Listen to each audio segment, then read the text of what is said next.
Interrogantes y confusión sobre el posicionamiento del presidente de Estados Unidos, Donald Trump, respecto de clasificar a los cárteles mexicanos como terroristas.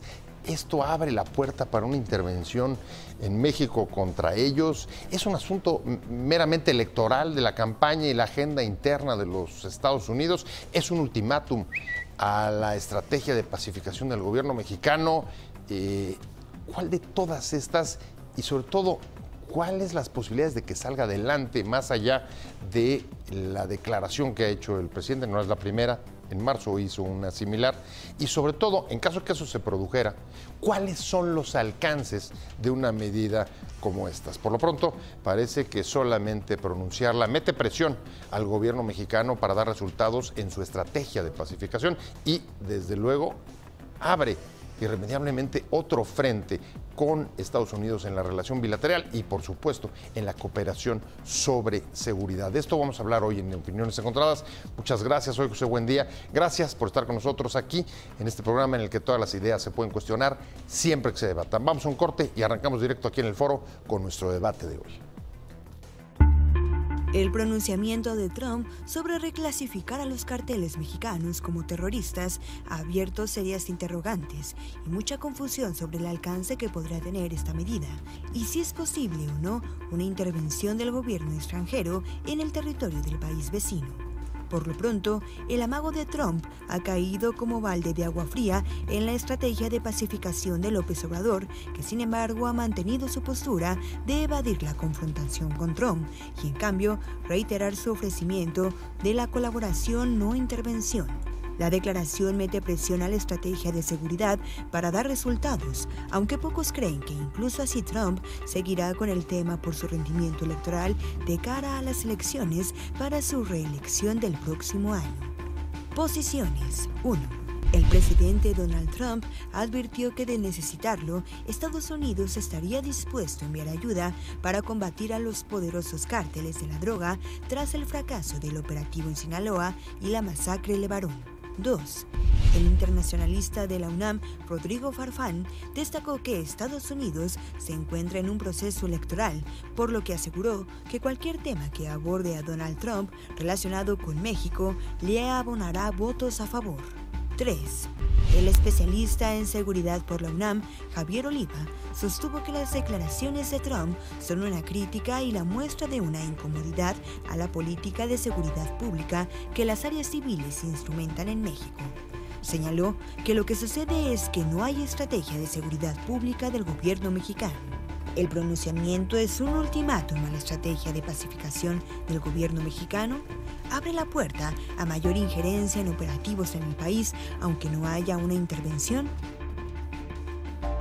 Gracias por estar con nosotros en Opiniones Encontradas. Arrancamos hoy con el tema que ha estado en los titulares de casi todos los espacios y es las posibilidades de que, en efecto, Estados Unidos, el presidente Trump, llegue adelante su intención de clasificar a los cárteles mexicanos como terroristas. ¿Realmente eso es posible? ¿Es una cuestión real? Y si es así, ¿y cuáles son los alcances de ello? ¿Hasta dónde? ¿Y cuál impacto tendría no solo en la relación bilateral, sino incluso en la relación de México con la justicia y el aparato de justicia internacional? Me da mucho gusto que esté con nosotros Samuel García, abogado, penalista, y además déjeme decirle una cosa muy interesante que me acabo de enterar: estuvo dentro de muchos trabajos que ha hecho capacitando a fiscales antiterroristas allá en Afganistán. ¿2008? 2006. 2006. Hace ya un rato, pero una experiencia muy valiosa. Fausto Pretelín, internacionalista. Usted ya lo conoce. Muchas gracias por estar con nosotros. Gracias por invitarme. Me gustaría empezar con ustedes con la pregunta. Son dos las primeras que me parece que hay que empezar a abordar para ir despejando las interrogantes. Y es, a ver, ¿realmente creen que sí esto va en serio o es una bravuconada o un eslogan o una marca de campaña? Y si es cierto, a ver, ¿qué significa? ¿Cuál es el alcance? Bien, bueno, Samuel. Yo creo que primero hay que hacer una distinción, porque yo, efectivamente, como lo señalaste, en tu inicio de programa, ¿verdad? Hay una gran confusión. No sabemos de qué estamos hablando y por lo tanto no podemos llegar a consecuencias correctas. Las Naciones Unidas en sus distintos tratados en la lucha contra el terrorismo nunca ha llegado a una definición de qué es terrorismo. Tienen definiciones de lo que es acto terrorista. Eso sí, hay 14 convenciones en lo que es un acto terrorista. Ejemplo, la toma de una plataforma marítima. Ejemplo, la toma de un avión, ¿verdad? Un secuestro aéreo. Eso es un acto terrorista clasificado por las Naciones Unidas y aceptado globalmente. Es que, a ver, lo que me imagino es que si dices una definición de terrorismo, podría, digamos, estigmatizar a algunos que tienen causas políticas. Desde luego, por eso en la división... No el acto. No, exactamente. Por eso en la división entre los países socialistas comunistas y los países capitalistas, pues nunca se iban a poner de acuerdo quién era un terrorista y quién no, ¿verdad?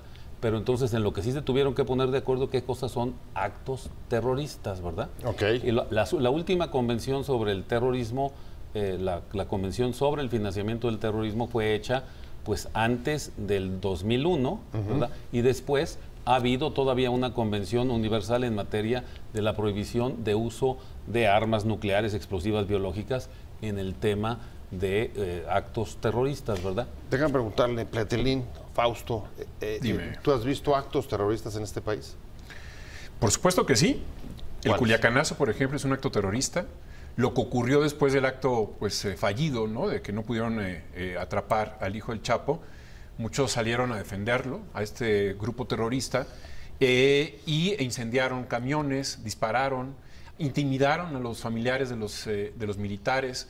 Si eso no es un acto terrorista, entonces hay problemas para definir en la Real Academia de la Lengua o en las Naciones Unidas o en la Unión Europea. Esto es un acto terrorista, por supuesto que sí. ¿Coincides? Yo creo que sí, pero no solamente eso, ¿verdad? Los grupos de delincuencia organizada mexicanos han hecho actos terroristas explosivos, ¿verdad? La gente seguramente no recordará, porque ya pasó hace muchos años, pero por allá por los principios de los 90, los Arellano contrataron a personas en el Medio Oriente, libaneses, que trajeron para que les enseñaran cómo hacer bombas. Los dos terroristas que contrataron, uno murió en Tijuana en 1993 y el otro murió a consecuencia de la bomba que pusieron en una fiesta en Guadalajara, en un hotel importante, ¿verdad? Donde iban contra una, digamos, fiesta de 15 años de una familia, ¿verdad? Vinculada, dicen, con temas de narcotráfico, pero que afortunadamente el coche estalló 50 metros antes, matando al que traía la bomba, ¿verdad? La consecuencia es que alguno de los arellanos ejecutó al otro terrorista que habían importado porque no les enseñó cómo manejar las bombas. Esos son los primeros actos terroristas que yo puedo conocer y constatar en México en materia de explosivos generados por la delincuencia organizada. 1993, 1995. Nada nuevo. Ahora, ahí está el tema. Ahora, el otro tema es si creen que aún digamos, aplicando, en palabras de ustedes, actos terroristas relacionados con nuestros cárteles, esto sí sea una intención del gobierno norteamericano o simplemente un asunto electoral o simplemente un ultimátum a la estrategia de pacificación del presidente López Obrador que el propio Trump y legisladores de Estados Unidos han criticado duramente. Yo creo que son dos aspectos, dos respuestas a tu pregunta. La primera, sí, efectivamente es un entorno electoral en Estados Unidos. Por supuesto que es un globo sonda también para Trump, para medir qué reacción tiene la sociedad en Estados Unidos ante esta amenaza, propuesta o decisión, como se le quiera llamar. Y dos, es un aviso al gobierno de México porque hace 2 semanas el embajador Christopher Landau en Monterrey, en el TEC de Monterrey, fue muy crítico al decir que en algunas zonas de este país, pues los narcotraficantes han instalado un estado paralelo, un estado a la sombra, que de alguna forma habría que parar. Entonces, esto con base a que quizás el gobierno de México no le ha respondido, no ha mostrado cuál es su estrategia de seguridad, no ha sido muy débil, no existe en... Bueno, lo han reclamado directamente. Queremos conocer la estrategia de seguridad. ¿Cuál es? Sí, inclusive, si tú recuerdas que tampoco se habló mucho en México, Carlos Sade, el subsecretario para América del Norte de Relaciones Exteriores, sí, informó hace como 3 semanas que el gobierno de Estados Unidos va a enviar a un funcionario para que sea como una especie de enlace de seguridad en la embajada de Estados Unidos, diciendo, bueno, yo con creo, con los gobiernos estatales y con el gobierno federal. Y con funcionarios del con gabinete funcionarios, del presidente López porque Obrador. ve evidentemente que hay mucha, pues dónde está el secretario de Seguridad, cuál es la función de la Secretaría de Gobernación, como que Christopher Landau no entiende todavía muy bien hacia dónde va la estrategia de seguridad. Entonces yo creo que esos 2 elementos sí hay que tomarlos en cuenta. ¿Coincides? ¿Un aviso, una medición? ¿Cuál de las 2? Las 3 cosas. Las 3. Todo Ahora, es, ¿verdad? Pero vienes. yo creo que es una cosa importante, un asunto importante entender, ¿verdad? Que en realidad, pues es un aviso en el sentido de que está diciendo, o arreglas tu problema de seguridad o voy a tener que intervenir. Segundo, ¿verdad? O sea, es un ultimátum. También, es que es todo. Es un elemento político, es un tema que le viene muy bien en el momento electoral que están viviendo los Estados Unidos, y es un elemento que tiene que ver con la realidad mexicana de hoy, ¿verdad? Yo creo que el presidente López Obrador decía muy bien en su momento que la mejor medida en política exterior es las medidas de política interior, ¿verdad? Si tus estrategias de seguridad te dan resultado, no vas a tener la presión del gobierno norteamericano. O sea, lo que están sugiriendo es que parte de lo que estamos viendo es por la vulnerabilidad interna en materia de seguridad del gobierno mexicano. No Sí, solamente, digamos, por lo agresivo que ya sabemos Sí. que caracteriza al presidente Trump. Son 13 años ya de una batalla en donde han habido miles y miles de muertos en 13 este país. años, 3 gobiernos. Sí, 3 gobiernos. Hace media hora el Senado aprobó una iniciativa para decir a Donald Trump que no está de acuerdo, que no se tiene que invadir, que hay que defender. Creo que la cultura mexicana es un poco machista en términos de soberanía. Hay un concurso de quién es más mexicano que el otro, ¿no? Y en ese sentido llama mucha atención que todos los partidos se alinearan el día de hoy. Pero me da mucho más pena las declaraciones de Ricardo Monreal cuando dice: no, es que esto es terrorismo porque no hay una intención política, religiosa, etcétera. Simplemente, así Esto no es terrorismo. Esto no es terrorismo. Simplemente, simplemente 30,000 muertos. Simplemente se trata de capos. Por favor, lo que hicieron con la familia Levarón, después de haberlos matado, o sea, quemar los cuerpos, eso es un signo terrorista. Llámese en China, si se quiere, en donde quieras. Y es una pena que estos partidos políticos en México antepongan este machismo soberanista ante una realidad. Y la realidad es que el país se está, pues, deshuesando desde el punto de vista de la cantidad de muertos que ha habido en los últimos 13 años o 12 años. No solo vulnerabilidad, sino machismo, dice Fausto Petelín. Yo te pregunto, Samuel, México ha rechazado sistemáticamente ser clasificado dentro de esta tipología porque, entre otras razones, además de las consecuencias reales que puede tener y que vemos en el siguiente segmento, porque hay un tema de no abonar la narrativa, digamos, de los sectores más conservadores que reforzaría la idea de debilidad institucional o Estado fallido. Pues sí, pero yo creo que es bien importante entender, y por eso yo tengo que traer en esta mesa, que son 3 escenarios distintos, ¿verdad? Ajá. El escenario norteamericano, el escenario de Naciones Unidas y el escenario de la Unión Europea. Los 3 tienen listas de grupos terroristas con criterios distintos y se generan de manera distinta. En los Estados Unidos, el gobierno norteamericano puede declarar organización terrorista interna a los ciudadanos norteamericanos que hacen actos de terroristas. El Unabomber, ¿verdad? Una sola persona, lo podemos ver en alguna película que es interesante de esta productora de clase mundial, que todo el mundo lo puede ver. Ahí está toda la historia de este señor, ¿verdad? El Unabomber, y de cómo hacía una sola persona, matemático, metido en la selva, en las montañas norteamericanas. Y lo puede hacer con una orden ejecutiva. Y lo declaró creo que 8 terrorismo días. doméstico. Okay. Timothy McVeigh, una sola persona, ex combatiente norteamericano, ex soldado norteamericano, declarado terrorismo doméstico, ¿verdad?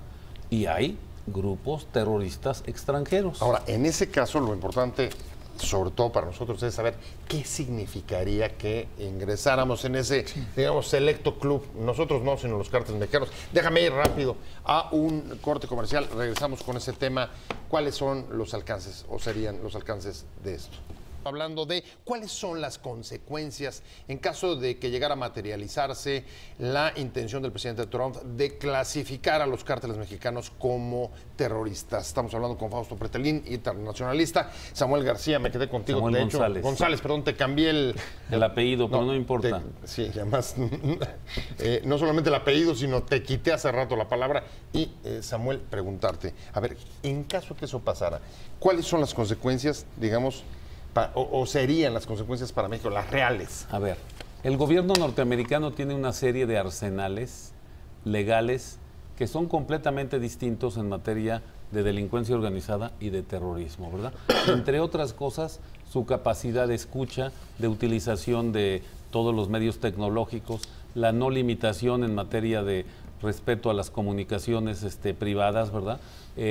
Tiene, por ejemplo, capacidades altísimas en materia de congelamiento de cuentas, de lo que tiene que ver también con, digamos, utilización de otros medios financieros, y desde luego tiene en el arsenal el último recurso, ¿verdad?, que es que el propio presidente Trump puede dar una orden ejecutiva, como la dio Obama, ¿verdad?, de liquidar a quien considere terrorista.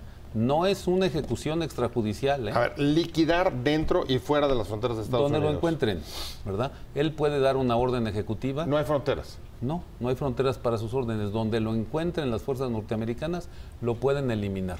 Eso en otros temas, ¿verdad?, pues sería equivalente de una ejecución extrajudicial. Y sin embargo, el presidente lo tiene en su arsenal y lo ha ejercido, ¿verdad? Lo pueden ver las órdenes ejecutivas dadas por el propio presidente Obama, que pues tienen que ver con Bin Laden, desde luego, y su ejecución, ¿verdad? Porque no iban a detenerlo, iban a ejecutarlo. Y obviamente lo que el propio Snowden nos mostró de las grabaciones de cómo atacaban con los drones hacia, digamos, personas que eran objetivos prioritarios norteamericanos porque están en esta lista de terroristas. Pero ese es el extremo, ¿verdad? Pero, o sea, a ver, por lo pronto... Estoy hablando de las consecuencias más duras, ¿verdad? Claro. De ese asunto. Es una batería. Es como si me dices, pues mira, le declaró la guerra un país a otro y va a usar una bomba nuclear. Pues no, ¿verdad? Ni aún en ese contexto. O sea, hay escalamiento y hay bastantes recursos de persuasión, antes de tirar una bomba nuclear, ¿no? La bomba nuclear lo representa, digamos, la capacidad ejecutiva del presidente norteamericano de liquidar a quien está en esta categoría. Antes usan muchas otras cosas que eso, ¿verdad? Ahora, independientemente de los que llegaran en su caso a utilizarse, simplemente abrir esta puerta, ¿implicaría injerencia, intervención a la soberanía o no? Bueno, en términos de la Constitución mexicana sí, porque no hay una postura simétrica en cuanto a una petición de Estados Unidos, sino que de alguna manera ya tiene la luz verde y el gobierno tendría, si pasa por el Congreso y se lo aprueba y demás, para emprender esta batalla en contra del dice terrorismo. Samuel, no tendría que pedirle permiso a nadie. No tendría Podría que pedirle espiar, meterse, invadir telecomunicaciones de otro país. Acuérdate que drones. Drones, sí. Ni siquiera tienen que venir aquí, ¿verdad? Los manejan por radiocontrol desde donde estén, Washington, donde estén. Sí. Pero ese es un tema, digamos, extremo, ¿no? Es extremo, sí. Y también tendría un costo político, ¿no? Es decir, más allá de lo que puede hacer Estados Unidos, pues la diplomacia estaría espalda contra espalda, ¿no?, entre Estados Unidos y México. Por eso me parece también anómalo que no haya una reunión entre el presidente Trump y el presidente López Obrador. O sea, ya la herencia que le dejó Peña Nieto, tal pareciera que de alguna manera se siente cómodo el presidente de México y también el de Estados Unidos. Es increíble que teniendo tanto comercio, tantas interacciones, tantos acuerdos de colaboración y evidentemente proyectado el futuro juntos, somos vecinos, no exista esta intención. Y socios hasta donde, hasta donde yo me quedé. Guste o no guste, ¿no? Pero la política exterior del actual gobierno mira más hacia América Latina, hacia el populismo de América Latina. dándole la bienvenida a Evo Morales y demás, y en realidad pues no nos fijamos en los detalles más importantes, que es Ahora, en el día a día cuidar la relación con Estados Unidos. Y de ahí lo que me preocuparía es que si eso llega a pasar, ¿cuál va a ser el espacio, digamos, para la cooperación, que es lo que reclamó el presidente López Obrador, cooperación, no intervención, en la agenda bilateral con Estados Unidos? Bueno, ese es un tema que es sin duda importante, ¿verdad? También ahí en la parte de juego, digamos, entre los norteamericanos y los mexicanos está pues, que le ponen una pistola, ¿verdad? Le dan la amenaza, pero también le dicen, ya sabes para dónde voy, ¿verdad? Esto, lo que estábamos, ¿cómo se llama?, comentando. Ahora, a mí sí me gustaría introducir, si me lo permiten, Claro. el siguiente esquema, porque el esquema siguiente es un esquema de Naciones Unidas, ¿verdad? Es el esquema del Grupo Antiterrorista de Naciones Unidas, que se derivó de los sucesos del 11 de septiembre del 2001, con la caída de los ataques a Nueva York, ¿verdad? Y no solamente ahí, ¿verdad? El Pentágono. Sino el Pentágono y otros lugares, ¿verdad? Ese esquema es también un esquema extraordinariamente fuerte, ¿verdad? Tienes lo que tiene que ver con la recomendación 1540 y la 1740 del Consejo de Seguridad de Naciones Unidas, que obliga a los países a cumplir una serie de medidas muy fuertes en la lucha contra el terrorismo, ¿verdad? Bueno, pues Cuando tú lo viste en estudias, Afganistán, digo, la invasión. bueno, la invasión de Afganistán, ¿verdad? Con el apoyo y el respaldo de la ONU. Pero no solamente, cuando nosotros enseñamos en esta materia a los estudiantes de las facultades, incluyo las de Derecho, yo les digo que esa resolución obligó a los países a volver ley una convención que ni siquiera habían ratificado todavía. Os decía, el Consejo de Naciones Unidas, el Consejo de Seguridad de Naciones Unidas, en su capítulo 7, puede obligar a los países a hacer acciones que tienen que ver con incluso la elaboración de leyes. Y eso pasó en los hechos en el caso de financiamiento del terrorismo, ¿verdad? Y hay medidas cuando se ponen a países o a grupos o organizaciones en la lista de las Naciones Unidas que está en el Consejo de Seguridad. Les recuerdo, por ejemplo, que hace unos años se detuvo a un barco que salía de La Habana, ¿verdad? Un barco norcoreano que traía supuestamente aviones de Cuba que iban a ser arreglados en Corea del Norte, y que fue detenido por las autoridades mexicanas por orden del Consejo de Seguridad de Naciones Unidas. Lo tuvieron amarrado años ahí en Veracruz, me parece, ¿verdad? Sí. Por disposición del Consejo de Naciones Unidas. Y los propios elementos jurídicos determinaron que México estaba acatando una resolución del Consejo de Naciones Unidas, ¿verdad? Y ese comité antiterrorista es un comité extraordinariamente fuerte en sus capacidades de obligar a los países. Tanto que el Consejo, pues en el caso que estamos haciendo, obligó a Afganistán, o más bien dicho, ordenó la invasión de Afganistán, ¿verdad? Una cosa así, digamos que un poco te pone contra las cuerdas, ¿no? Pues sí, eso habla del Como interés país creo que te pone contra las cuerdas. de las políticas metaconstitucionales y sobre todo los acuerdos que firma cada país con Naciones Unidas, en donde se comprometen precisamente pues a atacar al terrorismo. Yo creo que por ejemplo, las Torres Gemelas, ¿no? En el 2001, el Acta Patriota, que de alguna manera pues quitó libertades a los estadounidenses y sobre todo a los ciudadanos del mundo. Sí. Creo que ese es un reflejo de cómo para Estados Unidos, cuando se define lo que es el terrorismo o se ubica a grupos terroristas, se reformula toda la política exterior hacia ese país. O sea, es la prioridad para Estados Unidos el tema del terrorismo, ¿no?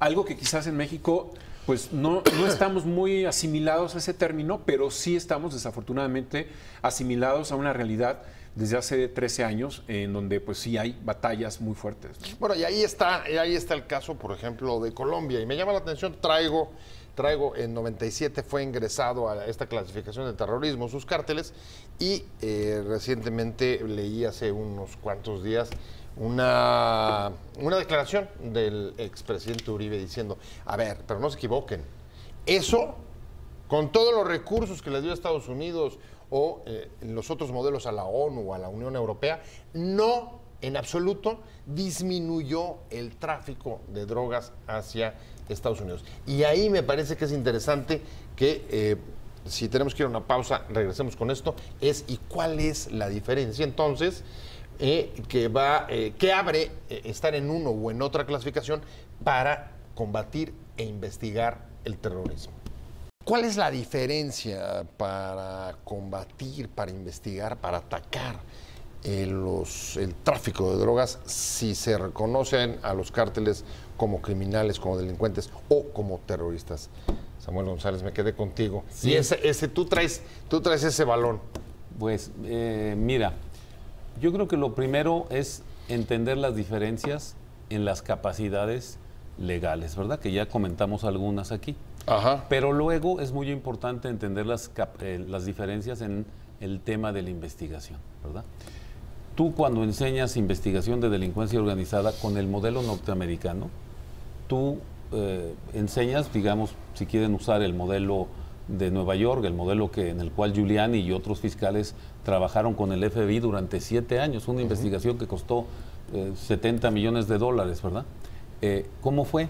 Pues recopilando fotografiando, haciendo trabajos bajo cobertura, obteniendo testimonios, obteniendo toda la evidencia para que después de 7 años detuvieran a John Gotti, por ejemplo, y lo procesaran con todas las dificultades que eso implicó, un juicio fallido primero y luego un nuevo juicio en su contra, ¿verdad? Después condenado. O sea, 7 años. Inteligencia, mucha inteligencia, invasión de la privacidad, conculcación de derechos. Bueno, o sea, acciones que requieren hacer acciones que sí tienen que ver con, digamos, con la privacidad de las personas, ¿verdad? Obtención de fotografías, muchas fotografías en los espacios públicos, todo eso pueden darse el lujo de hacer la consignación de John Gotti, hay también películas sobre eso, ¿verdad? Y obtener una sentencia condenatoria. Es una técnica que la puedes llamar como wait and see, ¿verdad? Que es espera y actúa. Es el proceso de una caza, literalmente, como cazan los leones, ¿verdad? A las personas, así están entrenados los agentes del FBI para llegar a su destino. En el caso de los entrenamientos... O sea, me recuerda incluso hasta el término el cazanazi. Por ejemplo. No sé si eso sea un antecedente, ¿verdad? Sí. Es un tema de tener que sacar la evidencia porque aunque los que realizan estas actividades criminales pueden estar envenenando a un país como los Estados Unidos con las drogas, ¿verdad? Pues lo hacen con un procedimiento muy sistemático para obtener la información. En el terrorismo no se puede hacer eso.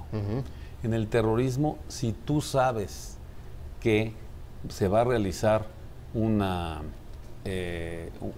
acto terrorista de poner una bomba, por ejemplo, en un lugar, ¿cuál es tu obligación? Inmediatamente, no puedes esperar a que explote, ¿verdad? Tienes que interrumpir, ¿verdad? Y tienes que interrumpir de manera con toda la fuerza, por eso toda la prevención, las acciones y las estrategias preventivas son importantísimas. Hoy veía por ahí en un canal que se había prevenido, por ejemplo, un atentado terrorista en Nueva York el día de hoy. Ajá. Y lo hacen porque cuando tienen la información, incluso en el grado de sospecha, tienen que cortar el acto. O sea, a ver, actúas independientemente de la justicia y de todo procedimiento legal. Tienes que cortar el acto aún, o sea, con el respeto de ciertas garantías, ¿verdad? Es necesario. Uno de los hechos que a mí me tocó presenciar, por ejemplo, en directo prácticamente, fue la investigación en España, ¿se acuerdan de los atentados contra los trenes? Que cambió el curso de la historia electoral, ¿tú te acuerdas? Sí, claro, la elección. En la elección donde resultó... Donde perdió Aznar. Exactamente, y resultó electo Rodríguez Zapatero, ¿verdad? Así es. Una mala decisión de un gobierno diciendo que habían cometido los de la ETA ese atentado terrorista cuando en realidad habían sido las personas vinculadas a Al-Qaeda, tiró un gobierno. Un gobierno no se puede dar el lujo de no actuar en caso de atentados terroristas. Ahí el punto. Los que deben estar más preocupados deben ser, en todo caso, los cárteles. Bueno, ¿Cómo crees? Sí, si se llegara a dar esto, sí, obviamente, pero en realidad, insisto, yo creo que en el caso de México es excepcional, porque Estados Unidos lo que le preocupa es que dañen sus intereses, ¿no? Los narcotraficantes. O sea, es decir, que la frontera. Sí, o sea, que por se ejemplo, metan a su país. Sí, exacto. Y el fentanilo. Y que cometieran, por ejemplo, un ataque ahí en California. En ese momento, obviamente sí se detonaría la alarma en contra de estos cárteles, pero en realidad estos cárteles están actuando en México. Obviamente, en el caso de LeBaron, levanta un precedente importante por la sangrienta persecución y muerte, ¿no? Y ser ciudadanos sí, también México-estadounidenses. Por supuesto. Eso es un elemento que también considera Estados Unidos. Sin embargo, repito, yo creo que en el entorno electoral me parece que no va a ocurrir esta decisión. Sin embargo, desde el punto de vista de México, no nos tendría que preocupar la semántica, nos tendría que preocupar la realidad que vive nuestro país, ¿no? Más allá de la semántica, porque creo que sí, Ricardo Monreal está muy preocupado por la semántica, si es o no terroristas. En realidad, pues no, o sea, digamos que el Estado Islámico lo que quiso hacer un califato entre Irak y Siria, por ejemplo, ¿no? Sí. Hezbollah, pues bueno, en Palestina, ¿no? Tener un territorio propio, o ETA también independizarse de España y de Francia.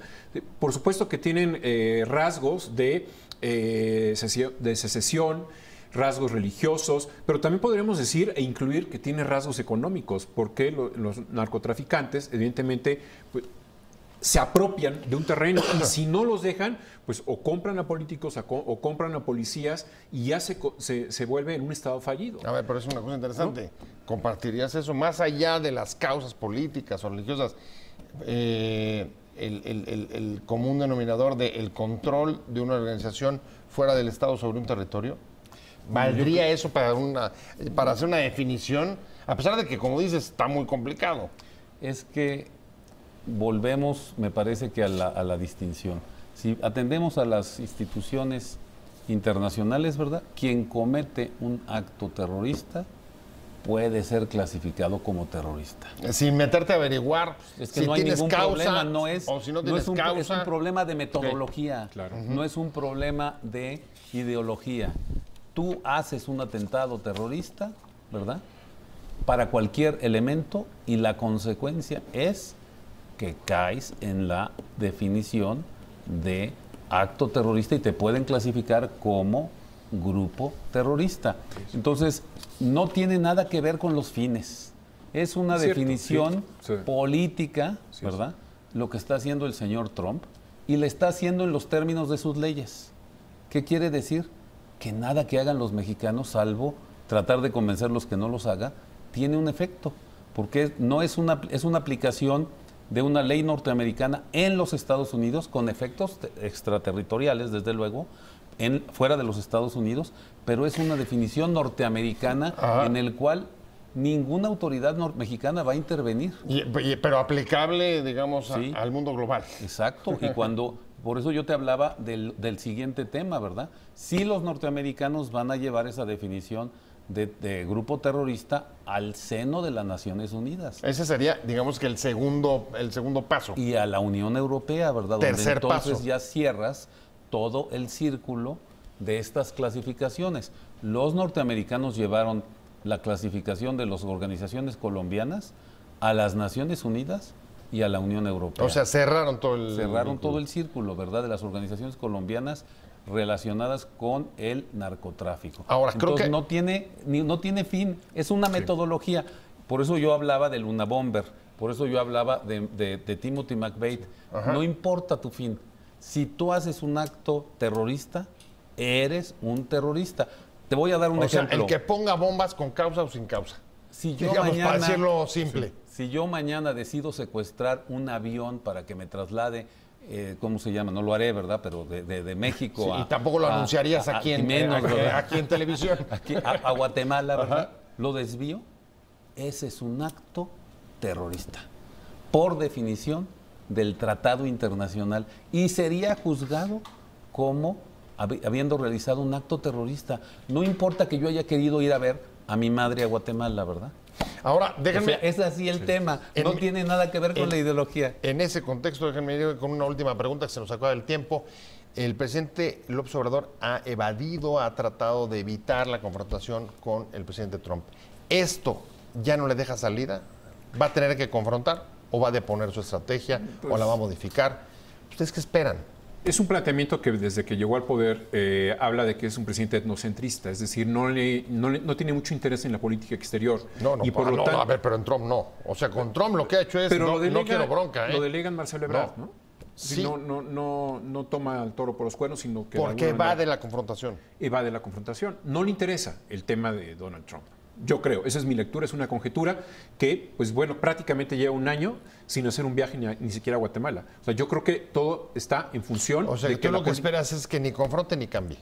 Yo espero que no confronte. Sino todo lo contrario para hablar en términos de los 70. Sí, ¿no? Va a seguir con este discurso, ¿no? Me voy contigo. Pues yo creo que...